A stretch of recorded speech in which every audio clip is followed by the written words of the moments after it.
ಮಹಾಕುಂಭಮೇಳದಲ್ಲಿ ಕಾಲ್ತುಳಿತ ಪ್ರಕರಣಕ್ಕೆ ಸಂಬಂಧಪಟ್ಟಂತೆ ಸದ್ಯಕ್ಕೆ ಸ್ಥಗಿತಗೊಂಡಿದ್ದಂತಹ ಪುಣ್ಯ ಸ್ನಾನ ಪುನರಾರಂಭಗೊಂಡಿದೆ.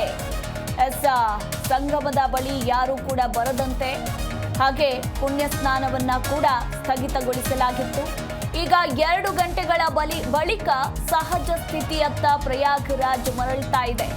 ಸಹಜ ಸ್ಥಿತಿಯತ್ತ ಉತ್ತರ ಪ್ರದೇಶದ ಪ್ರಯಾಗ್ರಾಜ್ 2 ಗಂಟೆಗಳ ಬಳಿಕ ಪುಣ್ಯ ಸ್ನಾನ ಪುನರಾರಂಭ. ಈಗ ಮಧ್ಯಾಹ್ನ 2 ಗಂಟೆಯ ಬಳಿಕ ಪುಣ್ಯ ಸ್ನಾನ ಪುನರಾರಂಭ ಆಗಲಿದೆ. ಇನ್ನು ನಾಗಸಾಧುಗಳಿಂದ ಕುಂಭಮೇಳದಲ್ಲಿ ಪುಣ್ಯ ಸ್ನಾನ ಆರಂಭವಾಗಲಿದೆ. ಪರಿಸ್ಥಿತಿ ನಿಯಂತ್ರಣಕ್ಕೆ ತಂದ ಸಿಎಂ ಯೋಗಿ ಸರ್ಕಾರ. ವದಂತಿಗಳಿಗೆ ಯಾವುದೇ ಕಾರಣಕ್ಕೂ ಕಿವಿಯನ್ನ ಕೊಡಬೇಡಿ ಅಂತ ಇದೇ ಸಂದರ್ಭದಲ್ಲಿ ಸಿಎಂ ಯೋಗಿ ಆದಿತ್ಯನಾಥ್ ಮನವಿಯನ್ನ ಮಾಡಿಕೊಂಡ್ರು. ಇನ್ನು ಭಕ್ತರಿಗೆ ತೊಂದರೆ ಆಗದಂತೆ ಅಧಿಕಾರಿಗಳಿಗೆ ಸೂಚನೆಯನ್ನ ಕೂಡ ಕೊಟ್ಟಿದ್ದಾರೆ. ಕಾಲ್ತುಳಿತದಿಂದ ಮಹಾಕುಂಭಮೇಳದಲ್ಲಿ ಸ್ಥಗಿತವಾಗಿದ್ದ ಪವಿತ್ರ ಸ್ನಾನ ಈಗ ಮತ್ತೆ ಪುನರಾರಂಭ ಆಗಲಿದೆ. ಒಂದಷ್ಟು ಸಾವು ನೋವುಗಳು ಕೂಡ ಸಂಭವಿಸಿರುವಂಥದ್ದು. ಸೊ ಗೊತ್ತೇ ಇದೆ, ಬೆಳಗ್ಗೆಯಿಂದ ನೋಡ್ತಾನೆ ಇದ್ದೀರಾ ನೀವು ಕೂಡ. ಮಾಹಿತಿ ಪ್ರಕಾರ 15ಕ್ಕೂ ಹೆಚ್ಚು ಮಂದಿ ಸಾವನ್ನಪ್ಪಿದ್ದಾರೆ. 100 ಮಂದಿಗೆ ಗಂಭೀರ ಗಾಯಗಳಾಗಿವೆ. ಅವರನ್ನು ಆಸ್ಪತ್ರೆಗೆ ದಾಖಲು ಮಾಡಲಾಗಿದೆ. ಅಂದರೆ ದಿಢೀರಂತ ಭಕ್ತಾದಿಗಳ ಸಂಖ್ಯೆ ಹೆಚ್ಚಾಗಿದ್ದರಿಂದ, ಏನು ಮೌನಿ ಅಮಾವಾಸ್ಯೆ ಹಿನ್ನೆಲೆಯಲ್ಲಿ ಕೋಟಿ ಭಕ್ತರು ಮಹಾಕುಂಭಮೇಳಕ್ಕೆ ದಿಢೀರಂತ ಬಂದಿದ್ರಿಂದ ಈ ಒಂದು ದುರಂತ ಸಂಭವಿಸಿತು. ಸದ್ಯ ಈಗ ಪರಿಸ್ಥಿತಿಯನ್ನ ನಿಯಂತ್ರಣಕ್ಕೆ ತಂದಿದೆ ಸಿಎಂ ಯೋಗಿ ಸರ್ಕಾರ. ಇನ್ನೇನು ಪುಣ್ಯ ಸ್ನಾನ ಪುನರಾರಂಭ ಕೂಡ ಆಗಲಿದೆ. ಕಾಲ್ತುಳಿತದಿಂದ ಮಹಾಕುಂಭಮೇಳದಲ್ಲಿ ಸ್ಥಗಿತಗೊಂಡಿದ್ದ ಪವಿತ್ರ ಸ್ನಾನ ಪುನರಾರಂಭಗೊಳ್ಳಲಿದೆ. ಈ ಮೂಲಕ ಸಹಜ ಸ್ಥಿತಿಯತ್ತ ಉತ್ತರ ಪ್ರದೇಶದ ಪ್ರಯಾಗ್ರಾಜ್ ಬರ್ತಿದೆ.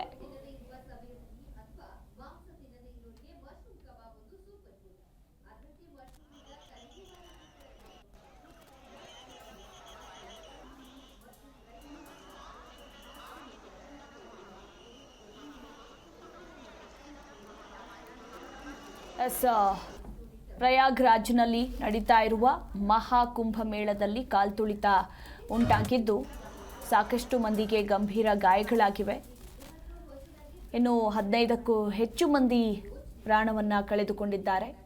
ಜನವರಿ 13ರಂದು ಈ ಒಂದು ಮಹಾಕುಂಭಮೇಳ ಶುರುವಾಯಿತು.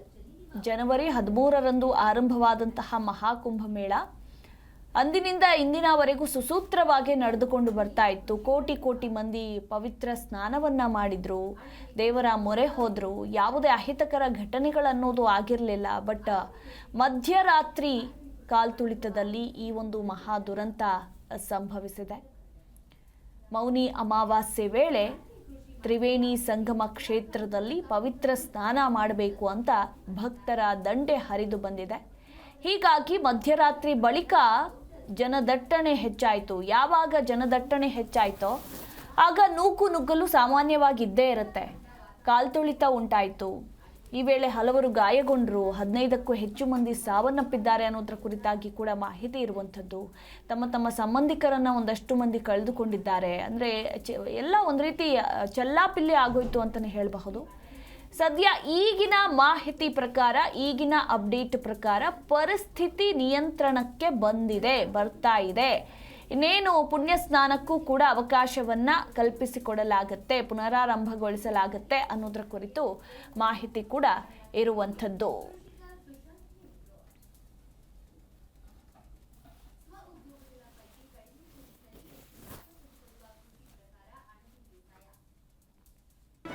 ಜಿ ಕನ್ನಡ ನ್ಯೂಸ್ ಈಗ ನಿಮ್ಮ ಮನೆಯಲ್ಲೇ ನೋಡಿ. ಎಲ್ಲ ಕೇಬಲ್ಗಳಲ್ಲಿ ಈಗ ಲಭ್ಯ.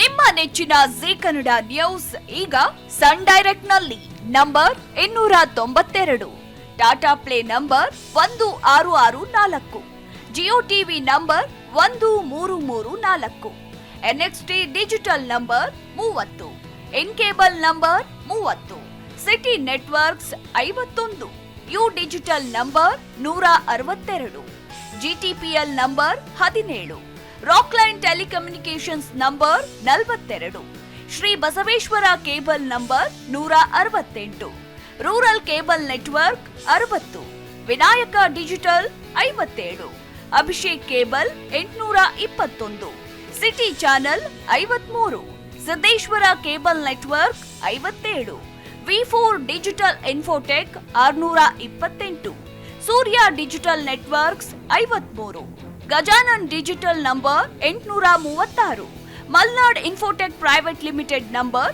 56, Metrocast number 830, Victory Digital number 167ರಲ್ಲಿ ನೋಡಿ ಆನಂದಿಸಿ.